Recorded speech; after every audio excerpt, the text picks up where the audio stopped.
noite,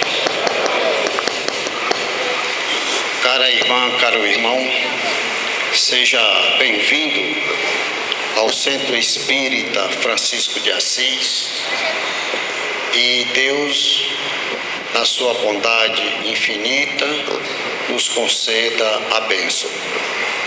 Bem-vindo ao nosso querido irmão e amigo Luciano Klein, que mais uma vez nos honra com a sua presença, e desejamos que Jesus, modelo e guia de todos nós, o ampare sempre nessa trajetória, em que ele assumiu a condição de espírito atuante, porque não é fácil, né, professor? Então, mas que você sempre vai ter essa proteção, né?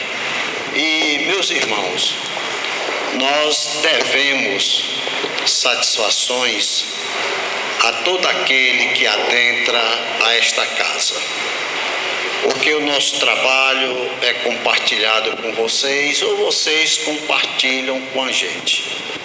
Mas estamos encerrando um ano,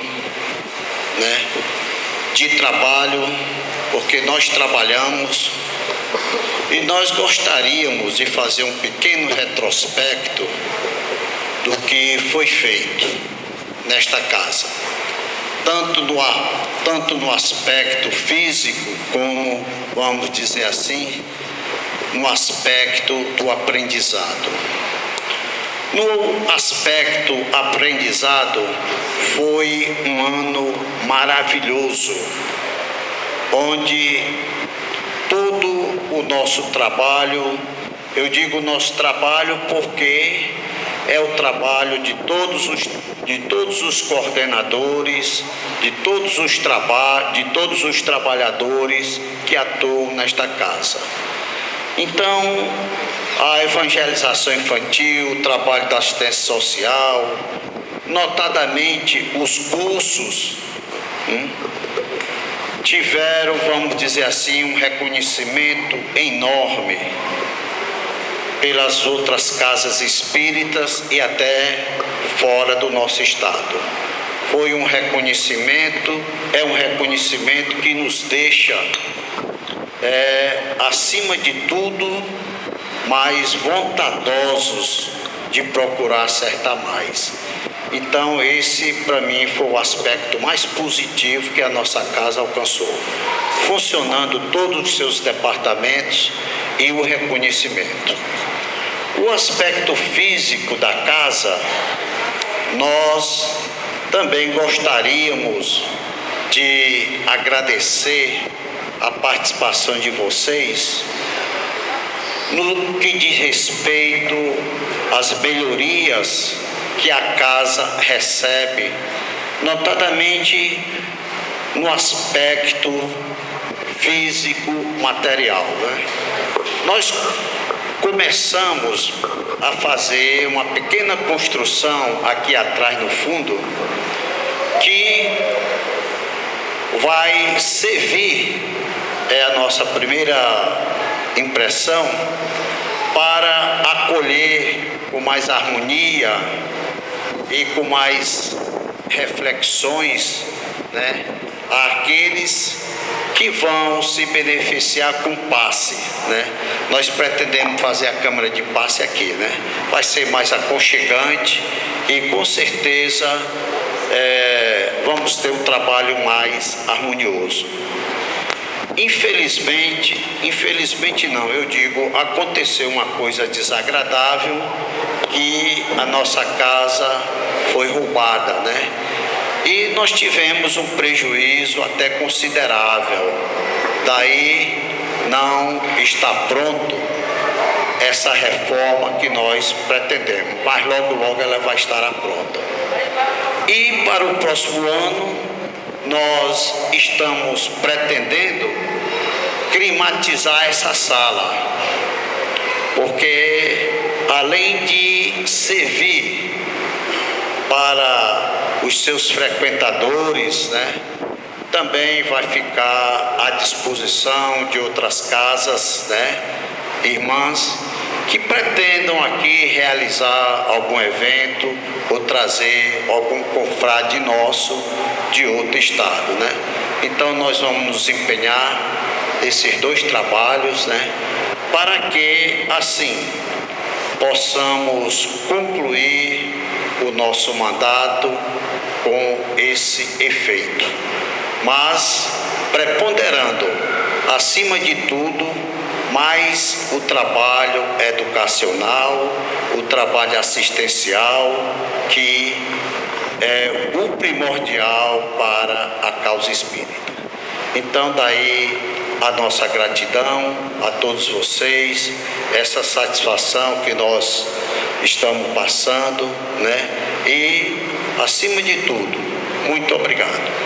Pois bem, estamos para satisfação e prazer nosso, contando com a presença do nosso querido Luciano.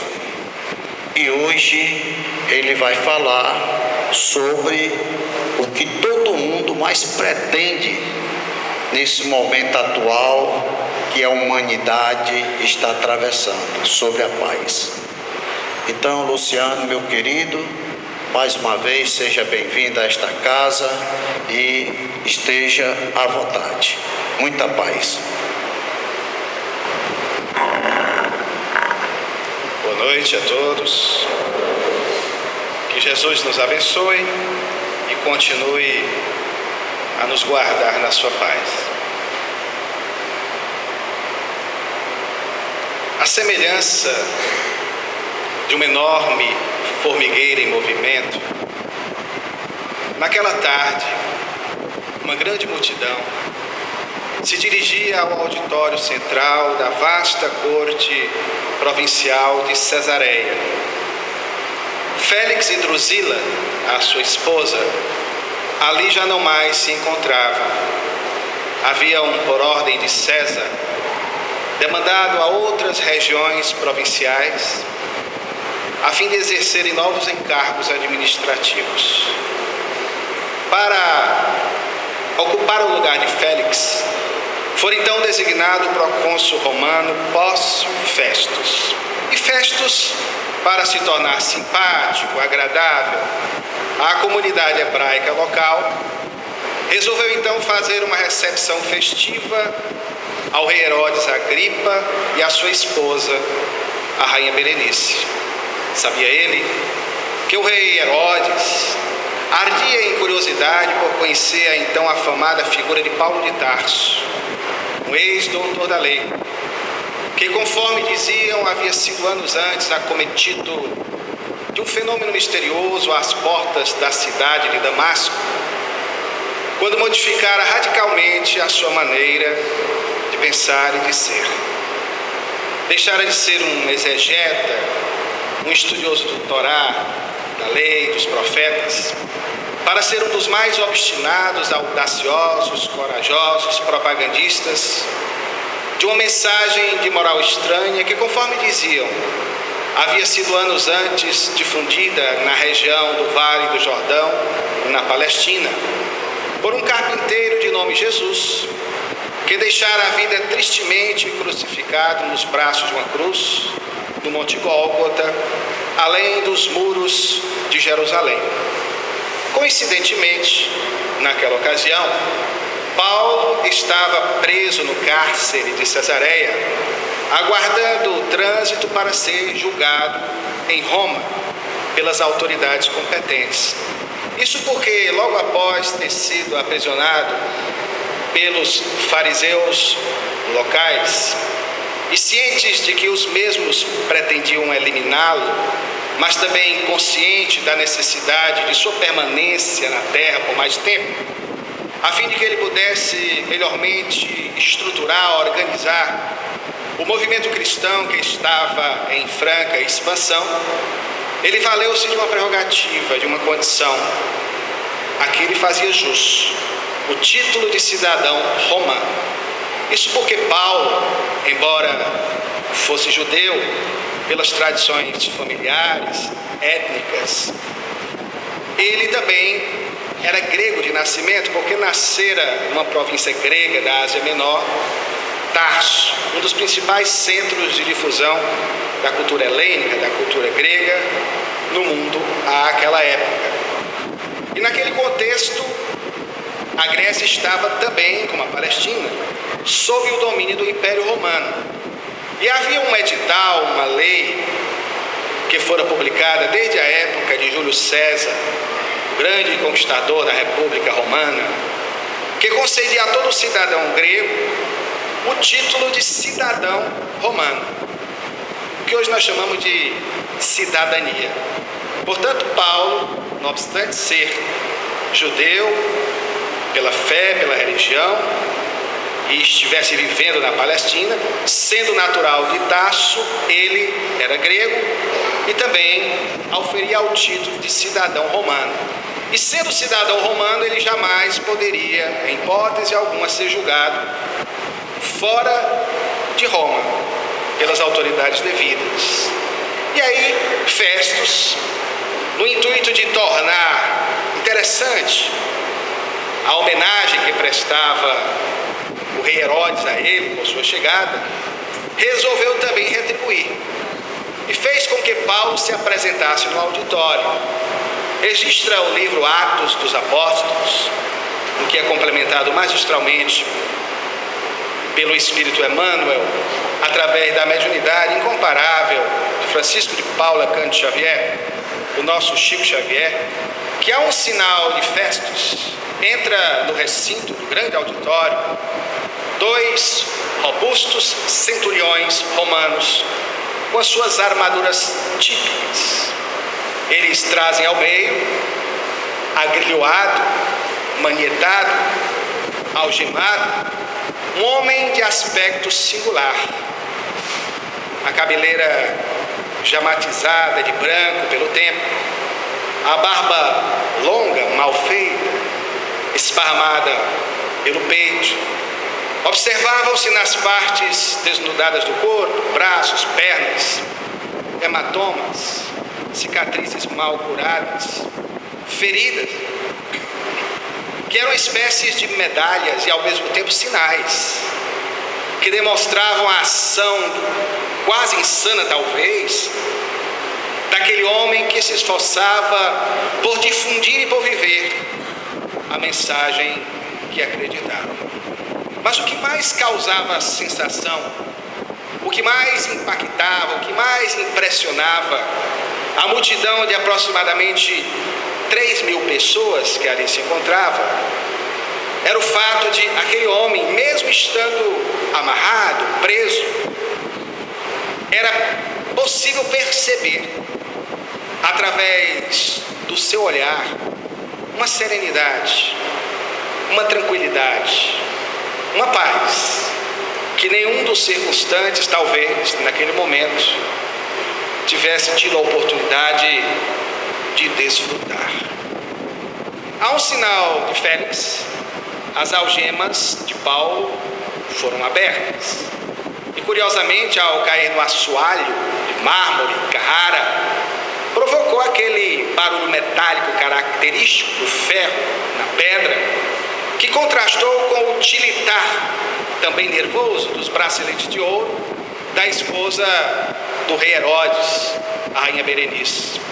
E esse fato, segundo um saudoso pensador, de quem nos inspiramos para lançar mão desta narrativa, Newton Boechat, grande divulgador do Espiritismo, desde 1990, no entanto, já residente no mundo espiritual, ele faz uma reflexão muito oportuna quando diz que o tilitar metálico dos braceletes de ouro da imperatriz ou rainha Berenice, contrastando com o barulho metálico de Paulo, nos remete a uma reflexão interessante, porque ela estava livre fisicamente, tinha a liberdade de ir e vir, a hora que quisesse, ao contrário de Paulo, que estava preso no cárcere de Cesareia. Entretanto, apesar de fisicamente preso, agrilhoado, manietado, algemado, amarrado, Paulo estava espiritualmente liberto.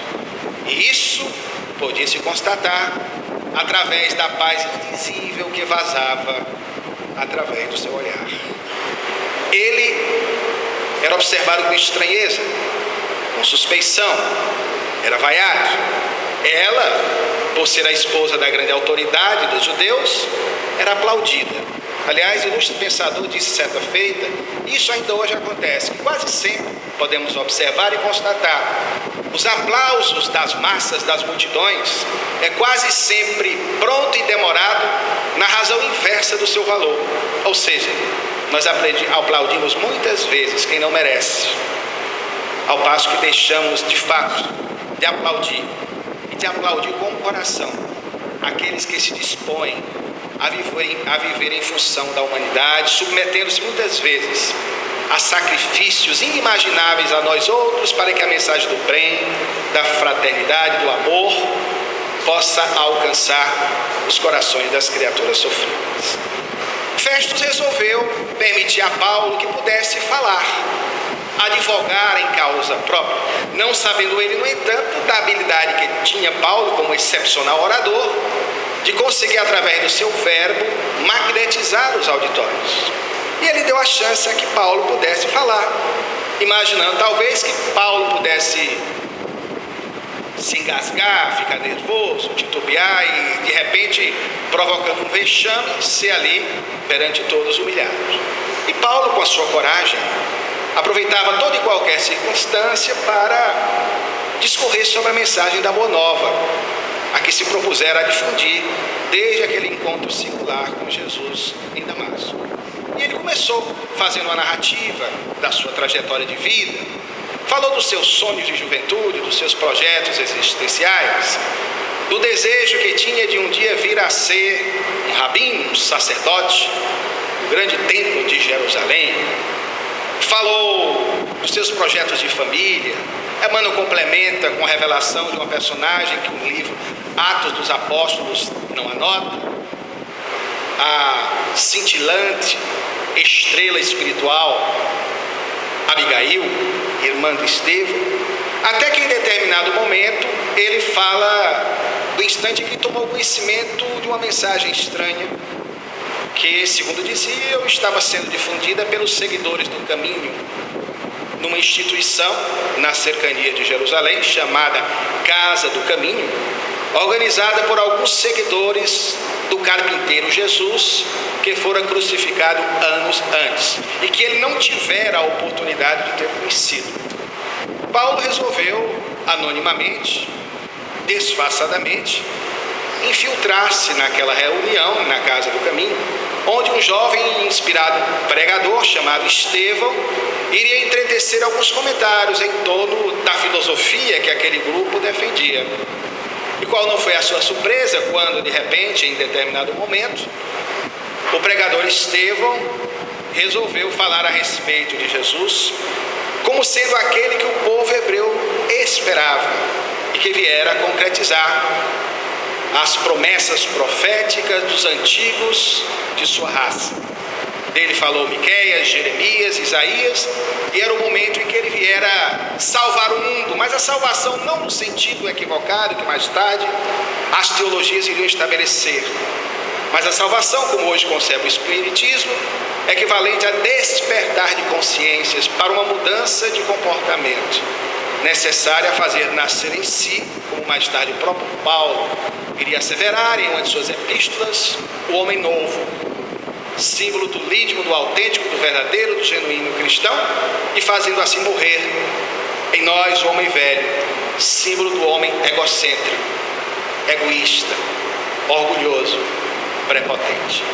E aí Paulo fala da sua cólera instantânea a partir daquela narrativa, e de tal maneira odiou aquele grupo de adeptos da nova expressão de fé que surgia em Jerusalém, que se empenhou o quanto pôde para debelá-los, para destruí-los, notadamente o pregador cristão, que acabaria, de certa forma, sendo vítima da sua ação inconsciente, quando Estevão se converteria no primeiro mártir do cristianismo, logo que foi condenado pelas autoridades locais, por sendo judeu, a pena de morte local estabelecia que o judeu, caso fosse condenado, deveria ser submetido à dilapidação ou apedrejamento.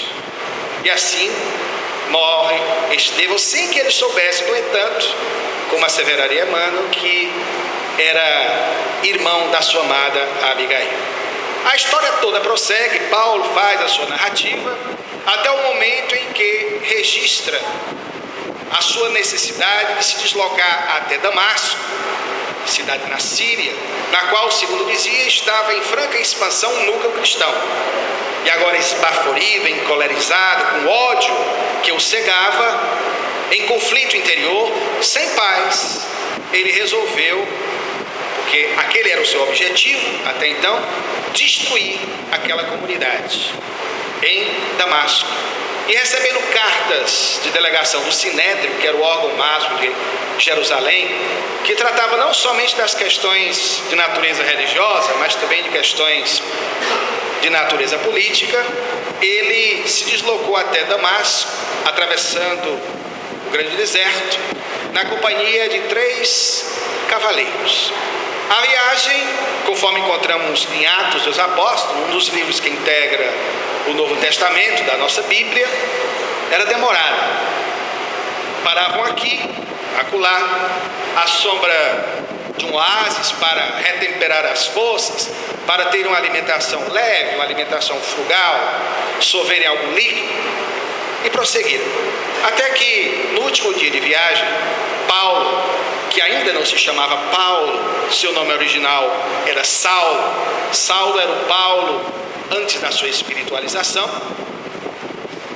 No último dia de viagem, por volta do meio-dia, quando ele, segundo registra o livro, e também Emmanuel, na obra Paulo e Estevão, pela mediunidade de Chico Xavier, observa a silhueta, o perfil do casario de Damasco, ele exulta, vibra, estava perto, enxuga a testa suada, mas olha para o céu e percebe que algo diferente acontecia.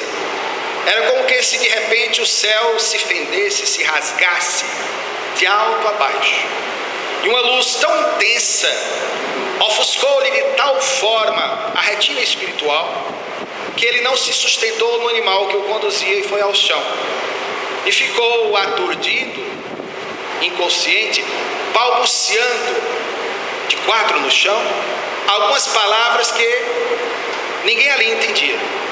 Os cavaleiros que o acompanhavam acreditavam que talvez fosse um delírio, provocado muito provavelmente em razão da viagem demorada, do sol escaldante do deserto, e ficavam surpresos porque ele, tateando a areia, não demonstrava sentir nas mãos, nos joelhos, nos pés, o calor intenso dos grãos de arenito. Mas o que eles não entendiam é que aquelas palavras incompreensíveis estavam de certa forma provocando algo que mudaria em definitivo a trajetória desse homem extraordinário. Paulo estava entabulando uma conversação com alguém que se lhe apresentou e que faria com que eu mesmo mudasse o seu rumo existencial.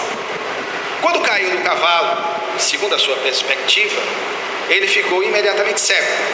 Entretanto, percebeu numa outra dimensão existencial, porque foi um fenômeno mediúnico, que algo se lhe apresentava na visão.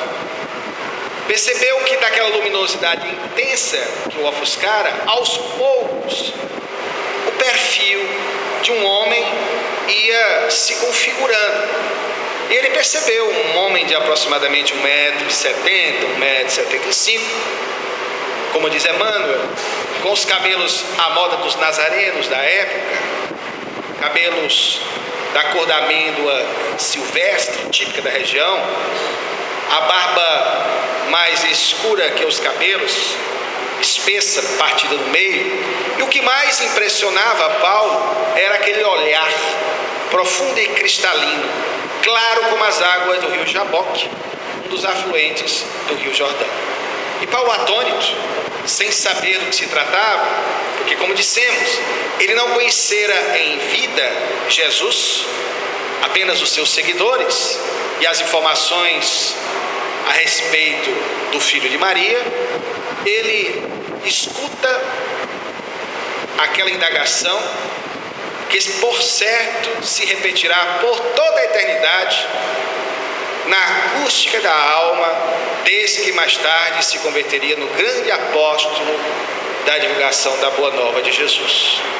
Saulo, Saulo, por que tu me persegues? Ainda sem entender a razão daquele questionamento que reverberava na intimidade do seu coração, ele, atônito, volta à carga com o questionamento e pergunta: mas quem sois vós, Senhor? Quem sois vós? E o serafim de luz, aquele ser limbado de uma luz especial que lhe permitia identificar naquele momento, diz-lhe tão somente: eu sou Jesus, a quem tu persegues. A partir de então se estabelece um diálogo. E o mais surpreendente, na minha opinião, admirador que sou da vida de Paulo, é que naquele mesmo instante, não obstante o seu ódio terrível contra os cristãos, ele demonstra a sua grandeza espiritual. E Paulo é de uma humildade extrema, que sob certos aspectos se assemelha à humildade de Maria, que, conforme registra o Evangelho de Lucas, quando recebeu a visita de um ser espiritual, Gabriel, o moço de Deus, revelando que ela estava grávida de Jesus, ela simplesmente diz: Senhor, faça-se em mim a tua vontade. Paulo disse algo semelhante: Senhor, o que queres que eu faça?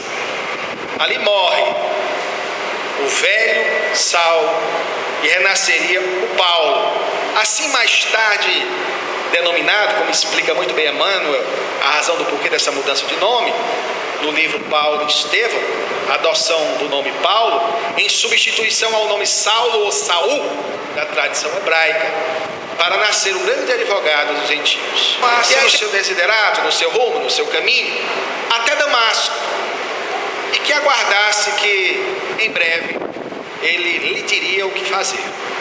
Paulo, após sair desse transe mediúnico, fala aos cavaleiros que o acompanhavam que 2 deles poderiam voltar a Jerusalém.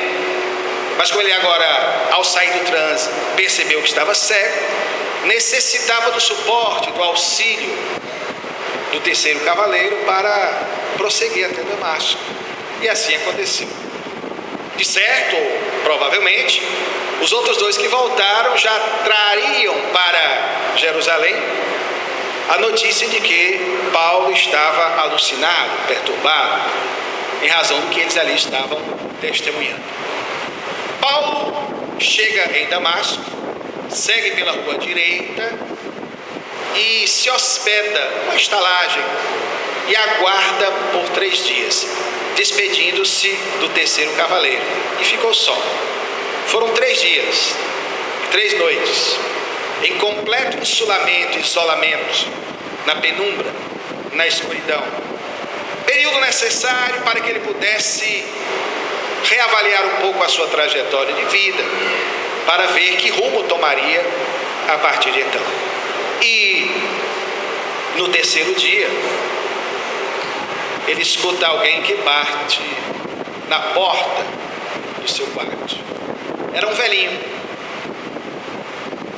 de nome Ananias, o mesmo líder da comunidade cristã que ele intencionava destruir, matar. E Ananias dizia que para ali havia sido indicado pelo próprio Jesus, a fim de lhe dar a orientação de vida e estabelecer-lhe naquele momento a cura física necessária para os novos embates que ele viria a realizar. Ananias, diante de Paulo, humildemente prostrado, de joelho diante dele, impõe as mãos nos olhos, o passe magnético, como nós chamamos no Espiritismo, e fez com que 2 escamas escorressem dos olhos de Paulo, e Paulo volta a enxergar.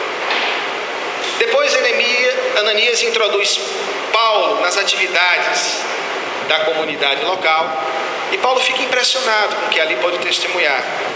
A comunidade de Damasco, dos seguidores de Jesus, era constituída de pessoas simples, pessoas do povo, algumas iletradas, analfabetas, pelo menos não eram alfabetizadas segundo as letras, mas alfabetizadas nas letras do amor.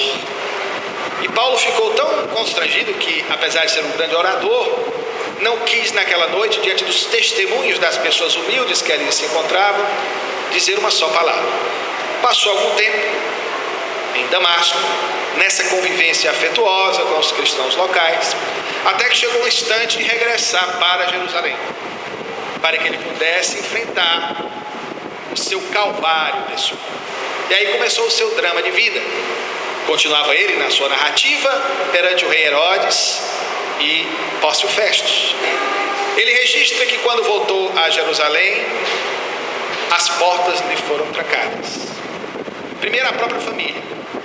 O pai já tomara conhecimento e acreditou que o filho estava perturbado, em delírio, e disse que caso ele não voltasse atrás e reassumisse as suas convicções anteriores, ele seria deserdado e não mais teria o direito de voltar à casa paterna. De igual forma, ele procurou os seus companheiros de fé no Sinédrio do Templo de Jerusalém, que o olhando estranhamente ainda o ameaçaram e dizendo que caso ele assim continuasse, algo de muito grave, semelhante ao que acontecera a Estevão, poderia também lhe suceder. Ele procurou surpreendentemente, depois de bater em várias portas, finalmente, os cristãos, ainda assim na época não denominados, mas denominados seguidores do caminho. E ao chegar na casa do caminho, onde anteriormente ele se infiltrara, qual não foi a sua surpresa quando os próprios cristãos também não acreditaram na sua conversão, o que era compreensível.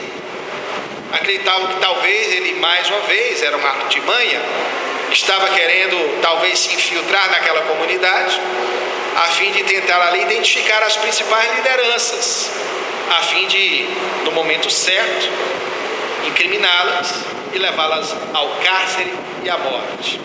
E aí as portas da instituição foram fechadas. Aí ele se lembrou que tinha um grande amigo, como esses amigos reais, verdadeiros que nós temos. Seu velho professor Gamaliel, que era um fariseu, mas um homem justo, um homem bom, de mente arejada, que já havia alertado Paulo antes, quando ele, esbaforido, com ódio no coração, intencionava destruir o núcleo cristão de Damasco e perseguir os seguidores de Jesus. Gamaliel lhe alertara e lhe dissera: Saulo, meu filho, acende no teu coração, porque se essa mensagem que tu pretendes debelar, destruir, se ela for falsa, o tempo se encarregará de dissolvê-la, de destruí-la. Mas se ela for verdadeira, meu filho, ninguém, nem mesmo tu, serás capaz de detê-la. E assim de fato aconteceu. Paulo, por sugestão de Gamaliel, recolheu-se intimamente e se afastou do convívio dos seus familiares, amigos de Jerusalém, e procurou um deserto distante para, na companhia de um casal de cristãos, Áquila e Prisca, durante 3 anos, ali ele retemperar as suas forças, sedimentar a sua fé, e depois que voltou, não por causa das suas palavras bem postas, bem colocadas nos seus discursos, mas pelo seu exemplo, ele conseguiu de fato convencer os seguidores de Jesus, Simão Pedro, João, Tiago Menor, Barnabé, que se converteria no seu grande amigo, mais tarde Lucas, seu braço direito, de que de fato se dispusera a encetar uma luta a fim de divulgar a mensagem de Jesus a todas as gentes, a todas as criaturas. Por isso Paulo foi denominado de o apóstolo dos gentios, o que provocou na verdade até um desentendimento que os estudiosos da história do cristianismo asseveram ter sido o primeiro grande cisma, o primeiro grande baque, o primeiro grande desentendimento, o primeiro racha dentro do cristianismo, que foi conciliado graças à ponderação de Simão Pedro entre Paulo e Tiago, o menor, que a tradição disse ser primo de Jesus, e alguns colocam hoje, sem a devida comprovação documental, histórica, irmão de Jesus. Mas o fato é que Tiago, que também era originalmente judeu, como todos os seguidores de Jesus, estabelecia que para aqueles novos cristãos que não fossem de origem judaica, os cristãos de outras partes da terra, chamado de as gentes ou os gentios, como os gregos chamavam os estranhos de bárbaros, os romanos também, espécie de bárbaros, para que eles se convertessem à fé cristã, que ainda não havia sido institucionalizada como religião, porque Jesus não fundou nenhuma religião. As religiões ditas cristãs só surgiriam a partir do quarto século da era cristã, depois de Constantino Magno, sobretudo a partir do concílio de Nicéia, 325, e Tiago entendia que qualquer um que viesse teria direito a aceitar a nova fé, desde que fosse circuncisado, ou circuncidado, que era uma ritualística do judaísmo. Paulo, que também era judeu, e sabia muito mais de judaísmo do que o próprio Tiago, discordou dessa possibilidade. Não há necessidade de quem venha do Egito e queira se tornar cristão, que se torne primeiramente judeu. Porque Tiago entendia que o cristianismo deveria ser um apêndice, uma ramificação do judaísmo, e Paulo não. Ele entendia, e entendia corretamente, conforme a própria proposta de Jesus, que a mensagem da boa nova, da boa notícia, o evangelho, como nós entendemos, a boa nova, deveria ser espalhada pelo mundo, porque foi Jesus que propusera aos seus discípulos: ide pelo mundo e pregai o evangelho a todas as criaturas indistintamente. E assim aconteceu. Paulo levou a boa notícia de Jesus aos mais longínquos rincões do mundo então conhecido. Listra, Tessalônica, Corinto, Atenas, entre outras cidades do mundo então conhecido, tiveram a oportunidade de ouvir o verbo, a palavra inspirada de Paulo, a tocar os corações das criaturas e a chamar a atenção à necessidade da grande transformação interior. A discussão foi contemporizada, como dissemos, graças à ação de Simão Pedro. O tempo mostrou que Paulo tinha razão. Entretanto, não condenemos Tiago, porque de certa forma ele também foi cauteloso, porque estava ciente de que se o cristianismo se apresentasse como uma religião ou uma filosofia distinta do judaísmo, que dentro do judaísmo você tinha os fariseus, os saduceus, os essênios, as ramificações, mais facilmente o cristianismo seria perseguido. Então ele quis se acautelar, talvez pensando no trabalho da Casa do Caminho, que albergava os deserdados da sorte, as criaturas sofridas de Israel, num trabalho magnífico de promoção social daquela gente tão sofrida secularmente. Voltando ao recinto de Cesareia, diante daquela narrativa de Paulo, as pessoas que ali estavam, observavam-se, estavam profundamente impressionadas com a capacidade daquele homenzinho maltrapilho que mais parecia um beduíno do deserto, com roupas que mais se assemelhavam a farrapos, que falava com tanta eloquência, mais do que os grandes oradores da velha Grécia, e conseguia, através do seu verbo, da sua palavra, concretizar os mais delicados matizes do pensamento, dispersando-os, jogando-os na direção dos corações das pessoas que ali se encontravam. Aí Festus, que facultara a Paulo a palavra, percebe o efeito contrário da sua ideia. Paulo provocara um frisson naquele recinto, uma sensação estranha, de tal forma que as pessoas até esboçavam uma certa emoção, algumas até choravam. E para quebrar aquele clímax criado por Paulo, naquela psicosfera da narrativa que fizera com o seu verbo, Pórcio Festus aparta Paulo, interrompe-o e diz: Paulo, Paulo, por certo que as muitas letras te fazem delirar. Essa colocação de Festus até hoje, muita gente usa quando quer dizer que quem estuda muito, quem lê muito, fica meio tantã, né? E não é verdade. Hoje está aí a ciência a mostrar que quem muito lê, quem muito estuda, claro, dentro dos limites, sem os excessos, mas quem lança mão de bons livros, exercitando bem a memória, tem aí um antídoto eficaz contra as doenças que com o tempo podem vir a degenerar as nossas mentes. Está aí o exemplo fenomenal.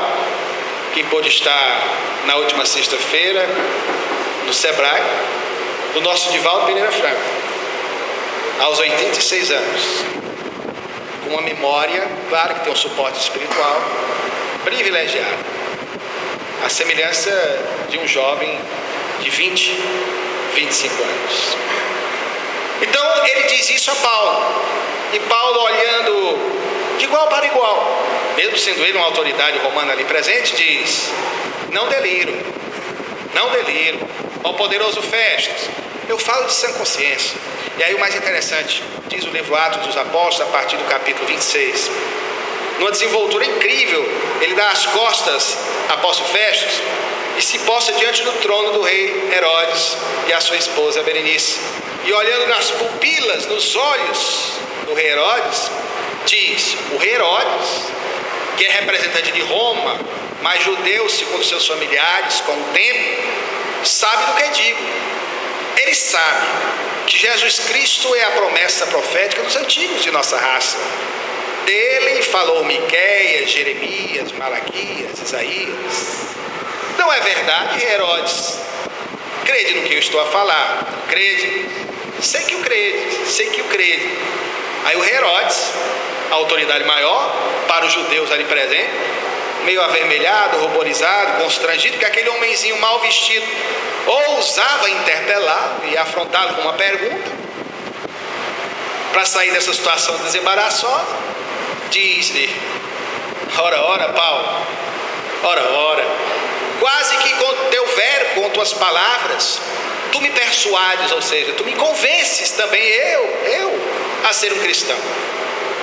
E Paulo, mantendo a sua calma, volta-se para o rei Herodes e diz: quem dera, Herodes, quem dera, que não somente o Senhor, mas todos vós, e aponta para o recinto apinhado de curiosos, que estiverdes presentes nesta tarde hoje aqui em Cesareia, vos tornasseis também cristãos.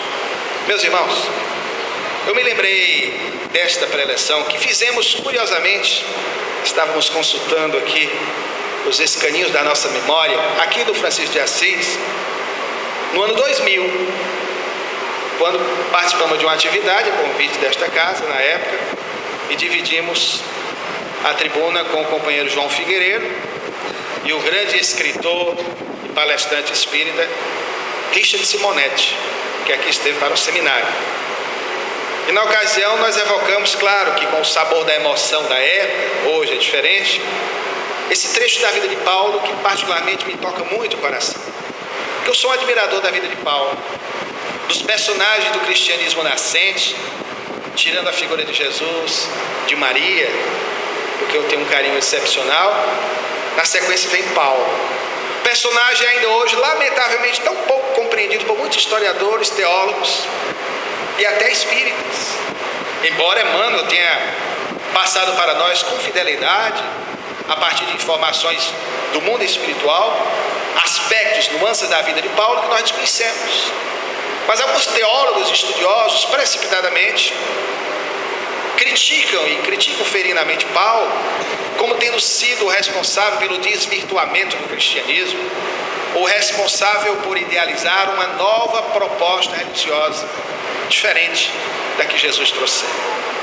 Isso inevitavelmente aconteceria, porque é sabido que nos primórdios do cristianismo houve várias tendências de interpretação da mensagem de Jesus, houve vários cristianismos, até o quarto século da era cristã. O que Paulo fez e que era necessário após a partida de Jesus foi sistematizar, organizar algumas ideias. E o problema que identificamos em alguns pontos que os críticos de Paulo fazem não é em relação a Paulo, mas em relação às interpretações que alguns pensadores cristãos, ainda no quarto século e mais tarde com a Reforma Protestante, fizeram do pensamento paulino, que escreveu páginas brilhantes. Entre elas, bastaria essa, para que nós pudéssemos aquilatar a grandeza desse homem que deixou uma diretriz para que pudéssemos conquistar a paz. Que podemos entender como esse estado de harmonia íntima, que é o resultado do nosso esforço permanente no bem, o reino dos céus, como disse Jesus, que se forma primordialmente, primeiramente, no íntimo do coração da criatura humana. Quando Paulo nos fala com muita ternura, com muita afetividade, na sua inesquecível, antológica primeira carta ou epístola aos cristãos de Corinto, que todos nós conhecemos, muitos até de cor e salteado, aquela que fala da caridade como a virtude por excelência.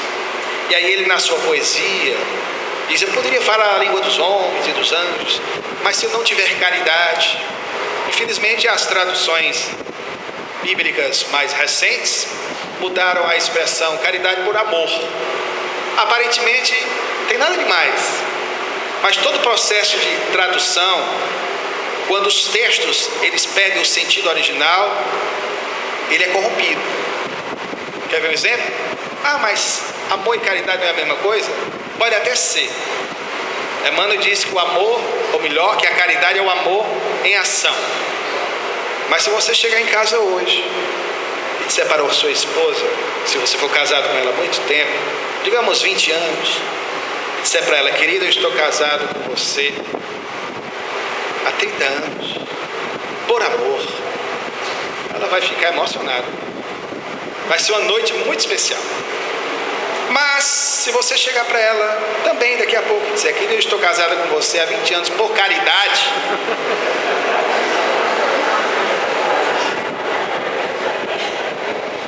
dá para imaginar o que vai acontecer. Você primeiro não dorme em casa, se é que volta para lá. Então veja que às vezes, mas não tem problema nenhum, caridade e amor.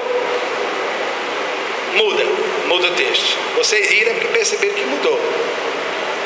Então nós temos em Paulo uma figura excepcional, alguém que sinalizou um caminho, como todos os seguidores de Jesus, para que nós pudéssemos lograr alcançar a paz. Palavras simples, que, como disse o nosso companheiro, querido amigo Clóvis Nunes, que já esteve nesta casa em outras oportunidades, vítima de uma terrível injustiça recente, esse companheiro que há anos se dedica à divulgação de uma mensagem de fraternidade, de paz, nas suas pesquisas sobre a paz, identificou, e nós não sabíamos, que a palavra paz é uma palavra que é verbalizada. Existe o verbo basear. Poucos sabem, até os professores de português. Eu baseio, tu baseias, ele baseia, nós baseamos, nós baseais. Eles baseiam. Você pode e deve conjugar. O problema é que hoje nós preferimos conjugar outros verbos: matar, corromper, enganar, mentir, trair. Está na hora de nós pararmos para refletir um pouco a respeito dos nossos procedimentos, das nossas posturas em relação à nossa conduta, sobretudo aproveitando o final de mais um curso de nossas vidas, quando tivemos o gentil convite do Eudo para que pudéssemos encerrar com vocês as atividades desta simpática e acolhedora instituição. No início deste encontro, quando ele falava das reformas físicas e espirituais que o Francisco de Assis, que completou agora recentemente, neste mês de dezembro, 72 anos de sua fundação, e um dos seus fundadores ainda se encontra encarnado, completou agora no dia 10 de dezembro, 100 anos. Meu querido amigo Almerindo Reis, hoje já impossibilitado de continuar nas atividades, nós nos lembrávamos que em 1950, não que eu estivesse lá, mas por leitura, pelo menos fisicamente, o grande Leopoldo Machado, na Caravana da Fraternidade, uma proposta de paz ao movimento espírita por esse grande trabalhador trazido naquela época, aqui esteve. e disse que o Francisco de Assis era um mundo, claro, em termos de salão, de auditório espírita, ainda hoje o maior salão do movimento espírita do Ceará. Disse que era um mundo capaz de abrigar toda a fortaleza espírita. Queríamos, pois, cumprimentar todos vocês, frequentadores desta instituição que tem um trabalho tão importante na consolidação da unificação do movimento espírita na terra-berço de Bezerra de Menezes. Aproveitando essa reflexão sobre o grande apóstolo dos gentios, no encerramento de mais uma etapa do curso de nossas vidas, ainda sob os efeitos benéficos, emocionantes da evocação recente do nascimento de Jesus, conforme a tradição. Sabemos que Jesus não nasceu em dezembro, não nasceu no dia 25, nem nasceu no ano 1, nasceu provavelmente no ano 4 ou no ano 6 antes do ano 1, mas que importa? O que importa é que ele nasceu. E o que mais importa é que nós façamos os nossos corações manjedouras, onde ele nasça e renasça na intimidade do ser, das nossas almas, permanentemente, nos ensejando a reflexão necessária para que possamos, através dos nossos atos, concorrermos efetivamente para fazermos desse mundo um mundo mais pacífico, um mundo melhor de se viver, um mundo mais cristão, um mundo mais fraterno. Que Jesus nos abençoe, e a todos vocês que integram a família espírita da Casa de Francisco de Assis, seus trabalhadores, seus frequentadores, os nossos votos de um feliz 2014. Muita paz.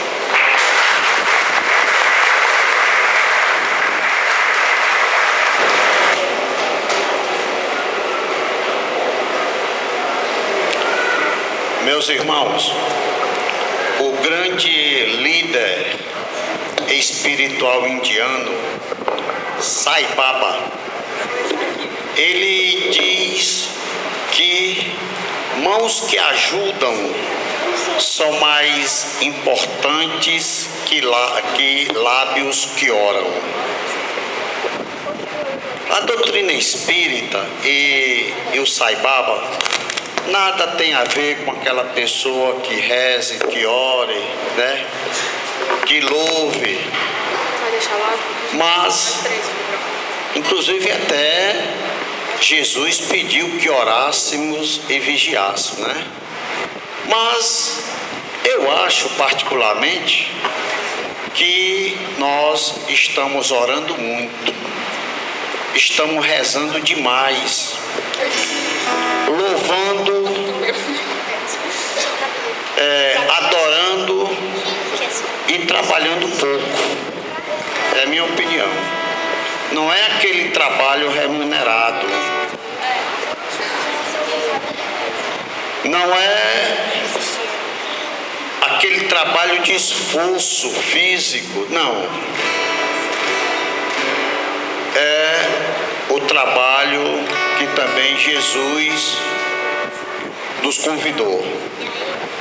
É trabalhar pela paz, é trabalhar mais pelo amor, mais pela paciência, mais pela tolerância, e aí vai as virtudes evangélicas.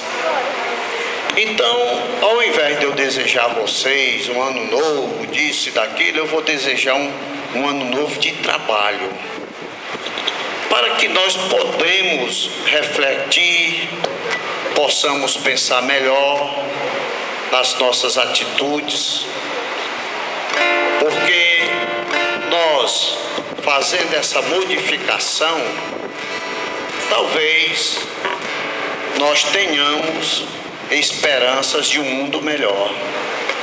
Porque, gente, a coisa está estagnada no que diz respeito à moral e a outras vicissitudes que possam assim dar à humanidade novas perspectivas. Porque eu vejo que não há perspectiva nas pessoas que a gente conversa, trava uma conversa assim mais íntima, rapaz, a coisa está feia. E a doutrina espírita diz muito bem que nós somos nós somos o artífice de nós mesmos, somos engenheiros de nós mesmos. Então, esse mundo só pode mudar se nós mudarmos. Então, se não houver essa conscientização da parte de cada um de nós, vamos ficar, vendo a banda passar e sem fazer nada. Pois bem, então, a nossa gratidão a todos vocês, mais uma vez ao nosso querido irmão e companheiro, amigo, Luciano Klein. E nós gostaríamos de avisar que estamos deficientes de passista hoje, certo? Então, nós gostaríamos que vocês fizessem uma reflexão. Será que eu devo tomar passe hoje, tal? Deixar para quem está mais necessitado, deixar de estar mais carente? Vamos dar preferência aos idosos, seus acompanhantes, às crianças, Mas isso fica por conta de vocês, A turma aí do passe diz que está disposta a trabalhar, Não sei se vocês vão ter condições de esperar mais um pouco, Então, meus queridos amigos, a casa continua com a sua programação normal e oxalá que no próximo ano estejamos mais uma vez abençoados e direcionados pela espiritualidade. Nós gostaríamos de agradecer todo o pessoal que forma as equipes que dirigem esses trabalhos ao domingo. Emerson, Augusto César, William, Ricardo, Jacinto, nosso querido irmão Jacinto, Pádua, Feitosa, a Nerli, nossos companheiros William, Wagner e o nosso querido grupo musical.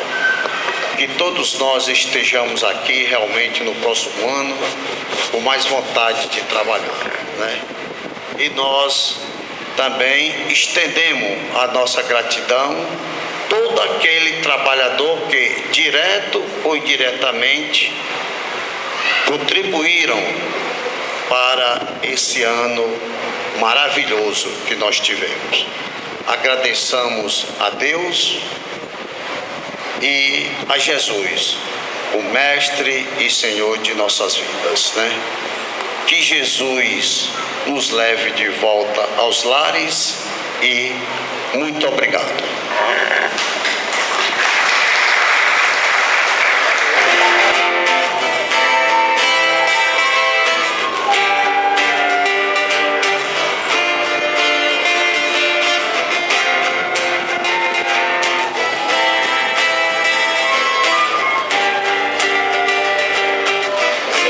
Jesus Cristo, eu estou aqui.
Hoje quem está se apresentando é o grupo musical Filhos de Assis.